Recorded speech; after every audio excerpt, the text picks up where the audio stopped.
Bienvenue sur Destination Crypto, le podcast qui vous emmène sur les sentiers tortueux de la crypto-monnaie. Je m'appelle Thibaut Coussin, je suis auteur et coach crypto. Ma mission, c'est de vous aider à comprendre l'univers de Bitcoin afin que vous profitiez de ce marché en pleine croissance. Si ce sujet vous intéresse, je vous invite à vous abonner et à reprendre un peu de café pour attaquer cet épisode. Vous êtes prêts ? Allez, c'est parti.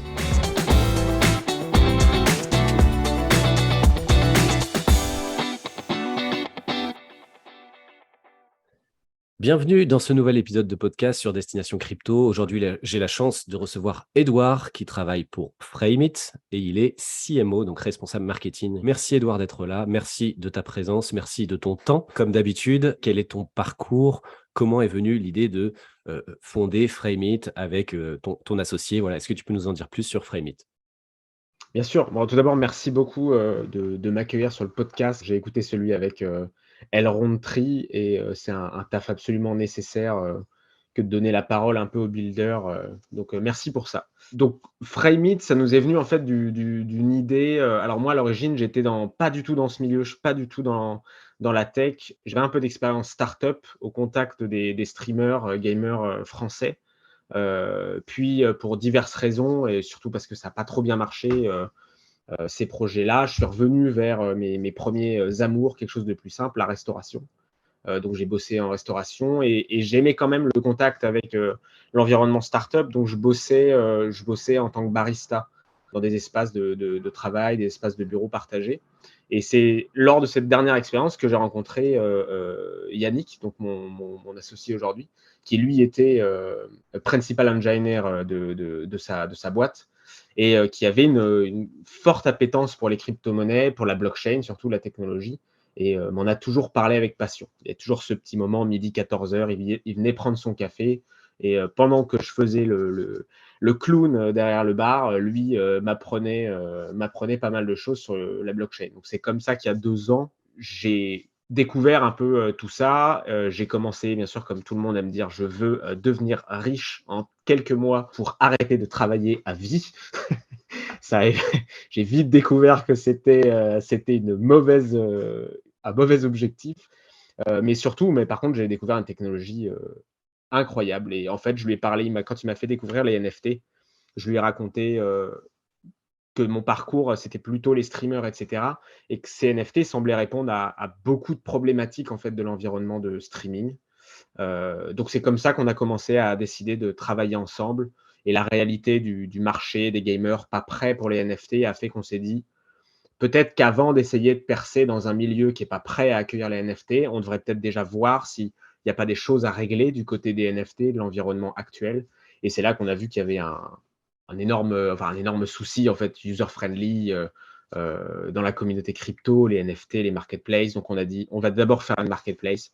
Et c'est comme ça qu'on en est arrivé à créer Frame.it et finalement à se dire il y a quand même pas mal de travail à faire de ce côté-là, donc on va se focaliser là-dessus avant de revenir vers les gamers. Voilà. Ok, merci, très, très intéressant cette expérience. Donc c'est vraiment Yannick qui t'a amené sur cet univers, c'est intéressant comme retour. Frame.it, c'est donc une marketplace pour acheter, vendre des NFT, mais est-ce que tu peux nous en dire plus ? Voilà, comment tu décrirais un peu le fonctionnement global de Frame.it, ses enjeux, vos objectifs internes, comment tu vois évoluer le projet dans les prochains mois ? Ok, alors donc effectivement, comme tu l'as dit, on est une marketplace. On a donc 3 aspects, on a 3 clients, disons 3 users à viser.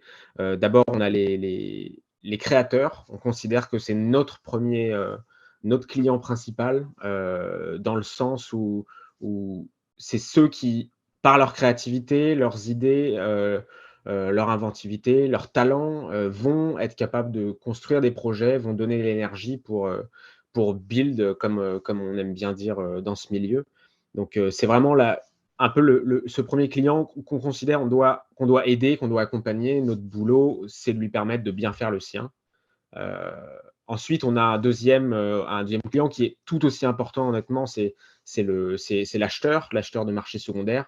On veut que l'utilisateur il arrive sur la plateforme, il découvre des NFT et il ne se sente pas perdu, qu'il ait suffisamment d'informations, que ce soit sur le prix, sur qu'il achète, sur l'historique, etc. Et ensuite, on a un troisième pan qui va être plutôt l'aspect, comment dire, Je le considère comme troisième client parce qu'on a l'usager actuel et on a le futur usager. On a besoin en fait d'être aussi effectif pour quelqu'un qui est habitué au milieu des crypto-monnaies et des NFT que pour une personne qui découvre, et c'est pour ça que c'est le 3e client.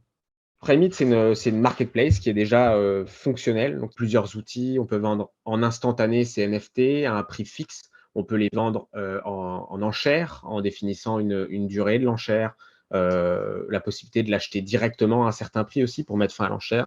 C'est des petits outils un peu plus, fun et innovants comme, la loterie qui permet à n'importe qui de créer une loterie avec un de ces NFT, créer plein de petits tickets, et cetera. On a aussi un autre outil qui est le Chest, qui permet à un utilisateur d'avoir son propre smart contract de distribution dans son profil, et donc qui permet de créer un petit côté un peu fun, lootbox.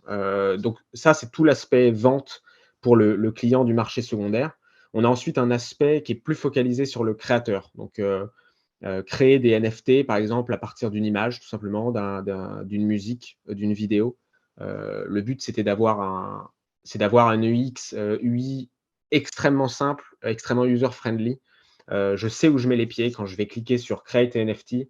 Je sais que j'arrive sur cette page où j'ai mon média à rentrer, j'ai ma collection à choisir ou à créer, etc.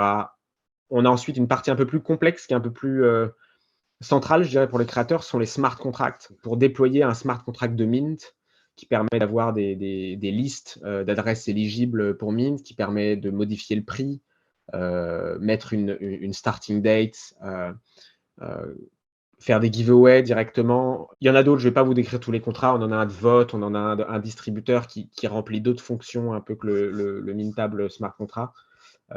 Mais en gros, voilà, on a cet aspect créateur qui a, lui, pour but de permettre à des personnes qui décident de lancer un projet, qui veulent se servir des NFT, de la collection pour lever des fonds, par exemple, ou de créer une communauté. Il leur permet de ne pas avoir à s'attarder sur ce sujet, parce que, mine de rien, ça reste quand même la partie la plus délicate de la levée de fonds via NFT.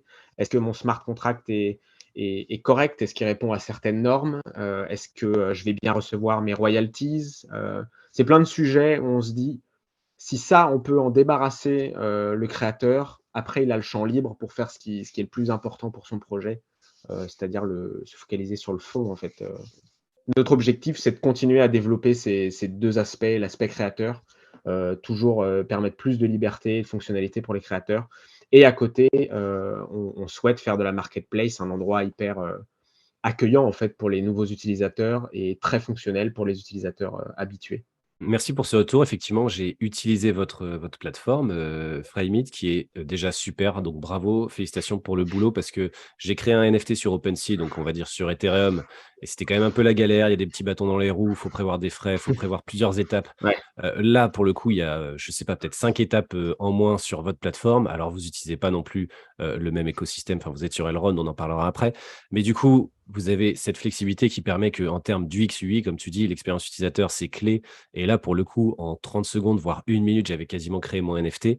J'ai simplement repris la couverture de mon livre Elrond et je l'ai créé en NFT et je pouvais carrément le vendre comme ça en 2 minutes. Donc bravo, parce que l'expérience utilisateur a été exceptionnelle.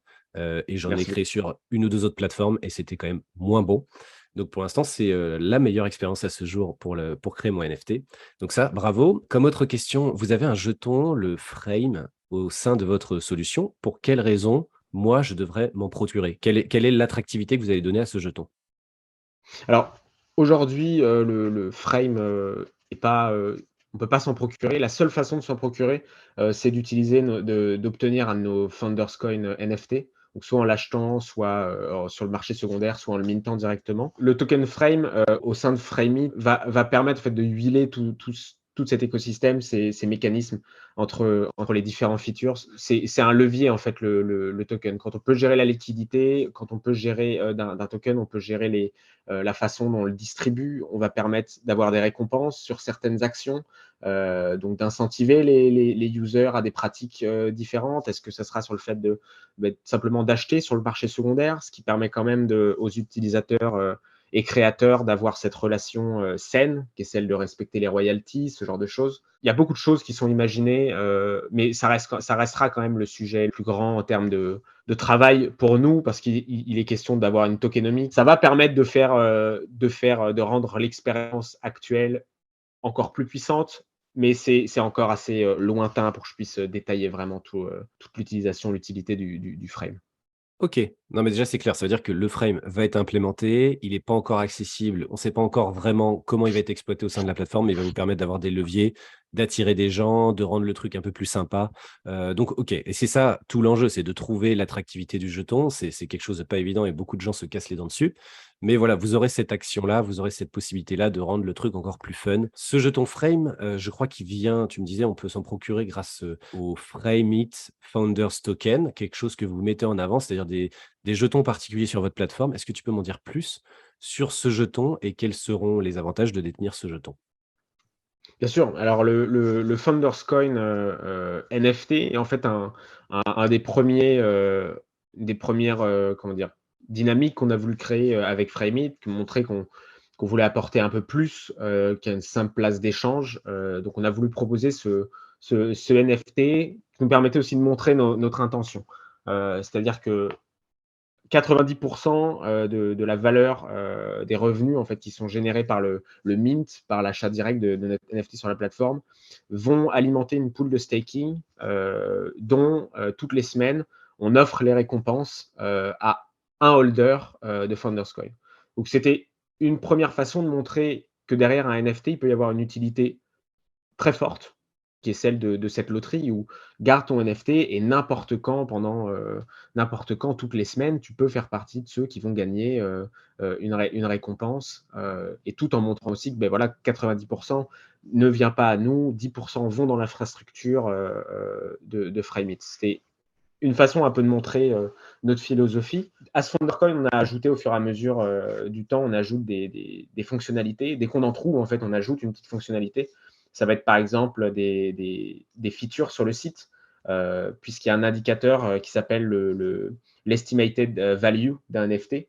Quand vous décidez de vendre un NFT ou d'en acheter un, il y a ces petits encadrés, si vous possédez un Founders Coin, dans votre wallet, qui vous donne la valeur estimé de ce NFT, selon plusieurs éléments assez complexes qu'on ajoute les uns aux autres, que ce soit le prix des attributs, que ce soit la valeur supposée des attributs, que ce soit l'historique de vente de ce NFT, etc.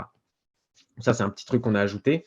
Il y en a d'autres features. Il y a la possibilité d'ajouter un token custom ou payer avec un NFT SFT sur une loterie. C'est seulement accessible aux gens qui possèdent un Founders Coin, par exemple. Et enfin, dernièrement, on y a ajouté une particularité, une utility, c'est le référal. Chaque NFT possède son propre code de parrainage.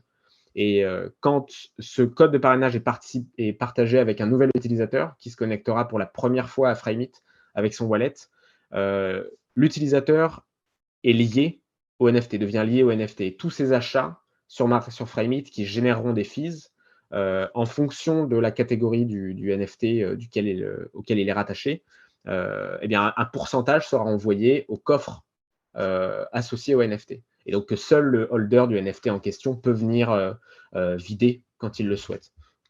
Pour donner un ordre d'idée, le bronze permet de récupérer 10% des frais générés par un utilisateur. Le silver permet de récupérer 20% de ses frais et le gold permet de récupérer 50% des frais générés par un utilisateur. Donc c'était aussi une autre manière de montrer que derrière un NFT, il peut y avoir une utilité bien plus complexe que celle d'une loterie avec un choix aléatoire. Et enfin, pour le sujet du frame, le lien entre les deux, c'est que tout simplement, quand notre token sera échangeable sur le DEX ou le Jungle DEX, ce sera une décision qu'on devra prendre à ce moment-là, on permettra aux utilisateurs de burn leur Founders Coin en échange d'une allocation de frame token. Certaines façons de dire, voilà, si ce NFT aujourd'hui, vous n'y trouvez plus de valeur. C'est une petite porte de sortie, disons, aussi pour les personnes qui ont acheté des NFT, qui ont voulu participer à la naissance de Frame.it, mais qui veulent maintenant, OK, je veux passer à l'autre étape, qui est celle du token Frame. C'est pour ça que je dis que c'est un peu un premier accès, c'est un premier achat, puisque aujourd'hui un Founders Coin garantit déjà une allocation de ce token quand il sera échangeable. D'accord, ouais, c'est intéressant. Du coup, c'est des choses que j'avais jamais vues encore, que ce soit le parrainage directement lié à ce NFT. Et là, on se rend compte que ça y est, maintenant, les parrainages, ils sont plus forcément liés à un compte, mais réellement liés à un jeton détenu dans un wallet. Et ça, c'est vraiment tout le bouleversement du Web3, enfin de la crypto et tout ça. Exactement. Donc, très intéressant. Le monde des NFT fonctionne sur Elrond, mais il fonctionne aussi sur d'autres blockchains. Et Elrond est même, Mmh. on va dire pas en retard parce qu'on est encore très en avance, mais il y a Solana, il y a Ethereum qui sont passés, on va dire, un peu avant. Pourquoi vous avez choisi Elrond et est-ce que vous envisagez une évolution vers d'autres blockchains? Alors on a choisi, alors Yannick a choisi, Elrond au tout début. Aujourd'hui, moi, ça serait mon choix aussi maintenant que je l'ai parcouru, mais en toute honnêteté, au tout début, quand les outils n'existaient pas, on a commencé à créer notre solution, pour les streamers et cetera sur Ethereum, mais avec toujours, à l'horizon, l'arrivée sur Elrond. C'est-à-dire que Yannick m'expliquait: «Je vais commencer à bosser sur Elrond, à créer mes outils, ma propre bibliothèque pour créer la marketplace, les smart contracts, et dès que ce sera prêt, on swappera, on ira sur Elrond». Il m'a toujours expliqué à une époque où je ne comprenais rien, ce qu'il voulait dire avec multi-sharding, true ownership. Je disais: «Oui, oui, je te crois, je te crois». Donc, non, on a commencé. Il y a une vraie appréciation de cette Ouais. technologie, une vraie. Il y a une différence fondamentale pour moi qui est philosophique. Pour Yannick, elle est technique, mais très honnêtement, j'aurais besoin de lire ton livre. C'est mon associé, c'est mon ami, pardon, Arnaud de Drifters qui a eu le livre, donc je vais attendre de le lire pour parler de technique et pas me ridiculiser. Mais moi, ça a été vraiment la philosophie. Ça a été la philosophie et la direction de l'équipe. La philosophie, c'est tout simplement le true ownership, avoir que le NFT soit dans mon wallet et qu'il ne soit pas géré par un smart contract, que ce ne soit pas un smart contract qui définisse à qui il appartient. Ça, c'est mine de rien quelque chose qui me tient vraiment à cœur parce qu'il y a une forme de réelle liberté qui est proposée et qui force à avoir des comportements plus aboutis, une vision plus morale de la blockchain. Donc, c'est quelque chose que j'apprécie beaucoup pour l'éducation. Et ensuite, c'est la direction de la team. C'est-à-dire que l'équipe Elrond vise un marché qui est celui des transactions.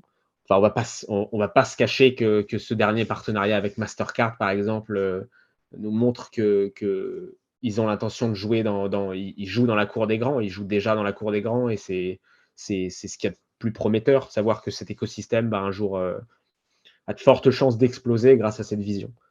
Pour répondre à ta question sur la blockchain, du coup, sur d'autres blockchains, c'est compliqué parce que déjà techniquement, le true ownership va mettre cette difficulté technique pour l'interopérabilité entre déjà rien qu'entre les projets, l'interopérabilité est complexe à cause de ce true ownership. Grâce et à cause. Il force à avoir des comportements un peu différents puisqu'on ne peut pas créer un smart contract demain et dire tiens, le NFT de Elrond Cantina, je vais permettre une location et la location, comment dire, la personne qui le loue pourra l'utiliser. Eh bien non, parce que on n'aura jamais de certitude que ce token y reviendra un jour. Donc ça, c'est une des problématiques du true ownership qui, pour le coup, poserait beaucoup de problèmes avec d'autres blockchains. Donc c'est vraiment pas une question aujourd'hui vers laquelle on va. Il y a un combat aussi, je pense, qui est celui de dire on croit en cette technologie et pour ces raisons, on doit peut-être pas encore chercher à faire des mélanges. On est pour les bridges, mais c'est un sujet extrêmement complexe. C'est Mmh. difficile d'y répondre dans l'état. Moi, je peux y répondre en tant que marketplace. Tout ce que je peux dire, c'est que Frame n'a pas vocation à faire du OK, cross-chain. je comprends. Donc plutôt un zoom pour l'instant sur se concentrer sur ce qu'il y a sur Elrond, sur ce qui est proposé Tout sur à fait. Elrond, le faire très bien et améliorer la proposition de valeur. Comment est-ce qu'on peut vous aider, ceux qui écoutent ce podcast, ceux qui font partie de ma communauté, comment est-ce qu'on peut vous aider? Vous suivre sur les réseaux sociaux, ça en général, ça aide toujours un peu, c'est le petit coup de pouce. Mais est-ce qu'il y a autre chose qu'on peut faire, pour vous aider? Ouais, alors je dirais pour nous aider en même temps par question d'avantage pour les utilisateurs, lister en fait sur Frame.it ces NFT quand on veut vendre sur le marché secondaire, les lister sur Frame.it reste aujourd'hui le meilleur choix, logiquement le meilleur choix parce que Frame.it est la plateforme la plus visible. Tous les listings chez Frame.it apparaissent chez Xoxno, Inspire Art, Omniscient et sur Frame.it. Quand bien entendu les autres aujourd'hui, puisqu'on n'est pas agrégateur, n'apparaissent pas sur Frame.it. on remercie énormément, enfin, toutes les personnes qui tous les jours, viennent nous proposer des petites améliorations, nous disent: «Ah ça, ce serait pas mal là, ce petit bouton là, je l'aurais vu plutôt placé ici» ou même: «Tiens, ce serait bien de faire ce». On prend pas tout, on peut pas tout faire, il y a des idées qui sont bonnes, d'autres qui sont moins bonnes, mais les retours sur l'expérience, elles sont extraordinaires. De savoir, et même de savoir, que ce qu'on fait est bien quand il s'agit de, par exemple, la création de NFT comme tu l'as fait, au début, nous dire que tu étais content de cette expérience utilisateur, ça veut dire qu'on va dans la bonne direction. Parce que c'est toujours très difficile d'avoir le nez dans le guidon en permanence et d'avoir du recul sur ce qu'on se crée. Donc, utiliser la plateforme en numéro un, nous faire des retours sur la plateforme en numéro 2, nous suivre et partager l'expérience avec les autres utilisateurs et futurs utilisateurs sur les réseaux sociaux. C'est les meilleures façons de nous aider. Ah bah, c'est très clair et je rajouterais que les frais sont dérisoires, donc si Ah, vous avez un peu de GLD, sur votre wallet, que ce soit sur votre application mobile, sur Maillard ou sur un portefeuille Elrond, essayez, allez-y, ça coûte des quelques centimes.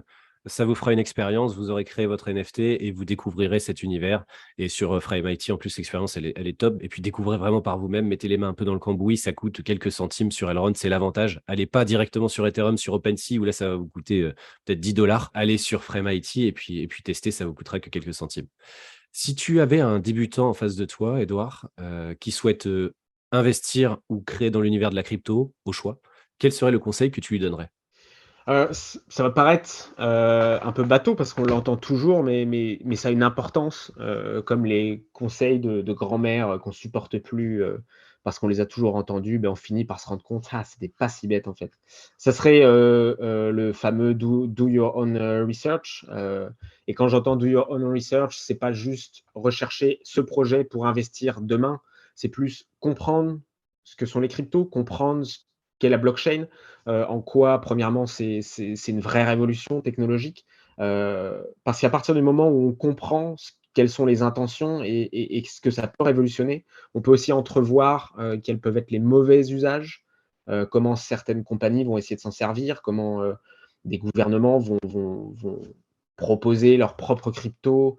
Quand on saura, on pourra se douter que ce ne sera pas les mêmes valeurs qui derrière la technologie. Donc ouais, non, se renseigner en fait, passer son temps à se renseigner. J'ai fait l'erreur moi de rentrer directement avec une intention qui était celle de gagner beaucoup d'argent vite, ce qui était une erreur. Aujourd'hui, si j'avais l'argent que j'ai investi, au début, très bêtement, je le mettrais pas du tout dans toutes ces cryptos, qu'on me disait: achète ça, c'est pas mal, ça, c'est révolutionnaire». Non, je me focaliserais sur, ce que je connais, ce que je comprends et il y a tellement à faire rien que sur Elrond, sur les projets NFT, les différents tokens qui naissent, les projets, non, c'est vraiment se renseigner pour moi, c'est le on est à un stade où ceux qui savent maintenant, qui apprennent aujourd'hui, seront les numéros 1 demain quand tout le monde va arriver d'un coup. OK, bah, ça a le mérite d'être très clair. Effectivement, c'est bien de souligner ça parce que moi, je m'en rends compte aussi qu'en fait, souvent, les gens, même s'ils veulent apprendre, déjà, c'est une grosse étape. En général, on veut gagner de l'argent tout de suite. S'ils font l'effort d'apprendre, souvent, on a juste le mot-clé blockchain qui sort. Mmh, On mmh regarde 2 vidéos et on pense connaître. Ce qu'il faut connaître, c'est il y a la blockchain, mais enfin, la blockchain, c'est juste une pièce du puzzle. Derrière, il y a les machines virtuelles, les smart contracts. Il y a, tout à fait. bah, le réseau décentralisé qui permet de sécuriser la blockchain. La blockchain sans le réseau décentralisé, c'est pareil, c'est pas la même chose. Donc en fait, toutes les pièces du puzzle sont importantes et une fois qu'on comprend globalement chaque pièce et qu'on visualise le puzzle, on peut ensuite cibler des écosystèmes qui sont effectivement à plus forte valeur ajoutée que d'autres et ensuite on peut creuser, faire ses recherches sur les différents projets mais connaître à la base les fondamentaux et les grandes briques de l'écosystème crypto, si je puis dire. Écoute, merci pour ces réponses. On a encore 1 ou 2 minutes. Est-ce que tu veux ajouter quelque chose ou est-ce que de ton côté tout est OK? Ouais, non, je veux juste rester sur cette dernière, ligne que je trouve vraiment, pertinente ce que tu fais quand je dis encore une fois merci pour l'invitation parce que ce que tu fais, que ce soit le livre visiblement qui a beaucoup de succès, mes amis qui l'ont lu sont hyper contents de l'avoir lu, et j'ai du coup hâte de le lire, moi aussi. C'est un travail, c'est le travail le plus dur, je dirais le plus ingrat, parce qu'on en est à ce stade où on parle aux amis, aux gens de notre entourage, leur dire: «Viens, si, c'est génial» et eux sont là à nous répéter ce truc qu'ils entendent à la télé, le Ponzi, Mmh. l'écologie, tous ces trucs et il n'y a qu'en maîtrisant le sujet, il n'y a qu'en apprenant encore une fois qu'on sera capable de, toujours répondre du tac au tac, dire: «Non, ça c'est faux, c'est un mauvais argument, tu te trompes, tu devrais te renseigner Mmh. sur ça» et cetera et vraiment ça restera mon point, le plus important. On a la chance d'avoir une technologie Elrond qui est une des meilleures, qui est vraiment une des meilleures sur le marché, ça mérite d'apprendre, ça mérite d'être maîtrisé et pour toutes les raisons qu'on a citées, rien que pour l'adoption, en fait. Si vous voulez gagner beaucoup d'argent, il y a rien de mieux qu'embarquer un maximum de personnes, dans cet univers. Ouais. L'argent magique n'existe pas, comme disait quelqu'un de très célèbre. Bon, on va finir sur cette belle phrase. Merci. Merci Edouard. Tous les liens du projet Frame It seront en description de l'épisode. Donc n'hésitez pas à y aller, n'hésitez pas à vous abonner à tous leurs réseaux sociaux, à suivre le projet. Il y a plein de choses qui va arriver. Merci Edouard encore pour les minutes que tu m'as accordées. C'était un plaisir. Bonne continuation et puis au plaisir de te retrouver dans un prochain épisode d'ici quelques mois. Merci Merci. également, merci à toi. Très bonne continuation, merci. Merci Edouard. Allez, salut à tout le monde. Ciao, ciao.